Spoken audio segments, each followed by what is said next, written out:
Pour se garantir d'être la candidate de la gauche à l'élection présidentielle de 2022, Anne Hidalgo a œuvré dans l'ombre.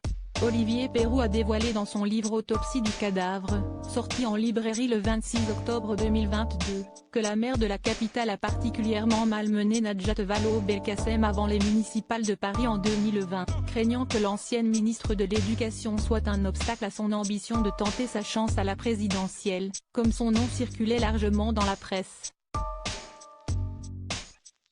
Comme l'ancienne porte-parole de la campagne de 2012 hésitait à porter une liste au régional soit en l'Île-de-France, face à Valérie Pécresse, soit en Auvergne-Rhône-Alpes, face à Laurent Wauquiez, Anne Hidalgo l'a encouragée à être parachutée dans la région parisienne. « Viens ici.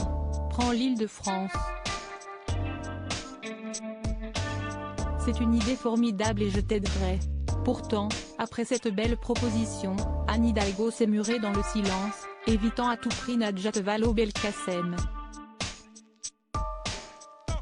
Et puis, le silence, les SMS sans réponse et les appels qui sonnent dans le vide. Pendant 2 ans, Najat Vallaud-Belkacem n'aura plus de nouvelles d'Anne Hidalgo. L'entourage de l'édile de la capitale empêchera toute rencontre entre les deux femmes durant la campagne pour les municipales, a relaté Olivier Pérou. Face à ce silence radio, la socialiste officialise donc en mars 2021 sa candidature en Auvergne-Rhône-Alpes pour les élections régionales de juin de la même année. En parallèle, Anne Hidalgo parvient à ses fins et le 12 septembre 2021, elle officialise sa candidature à la présidentielle. Il lui faut, et vite, un directeur de campagne, poursuit l'auteur. Elle pense à Boris Vallaud, poursuit l'auteur. Le mari de Najat Vallaud-Belkacem est invité dans le bureau d'Anne Hidalgo à la mairie de Paris le 7 juin 2021. Je vais y aller et j'ai besoin de toi à bord, lui lance-t-elle, en amont de l'officialisation de sa candidature.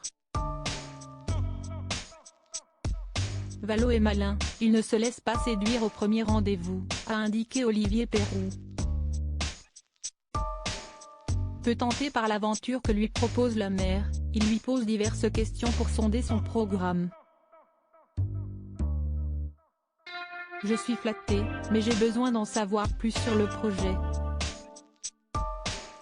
Je dois en discuter avec mes militants, mais tu peux compter sur moi pour t'aider et te soutenir, conclut-il. En quittant le bureau de la future candidate du PS, il ne peut s'empêcher de venger son épouse du comportement qu'a tenu Anne Hidalgo à son égard. « N'oublie pas de rappeler Najat », s'exclame-t-il, taquin. Ces figures politiques trahies par des membres de leur famille. Najat Vallaud-Belkacem reléguée au 4e rang lors d'un meeting d'Anne Hidalgo. Les coups bas d'Anne Hidalgo à l'encontre de Najat Vallaud-Belkacem ne se sont pas arrêtés pas au silence prolongé.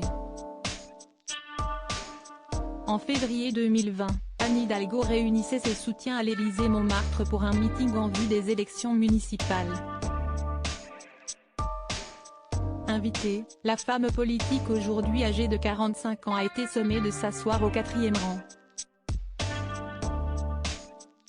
Il était hors de question qu'elle prenne la parole, a décrit l'écrivain. S'il s'agit là d'un véritable affront, Jean-Marie Vernat, proche conseiller de la maire, scande en guise d'excuse, on ne veut pas nationaliser la campagne.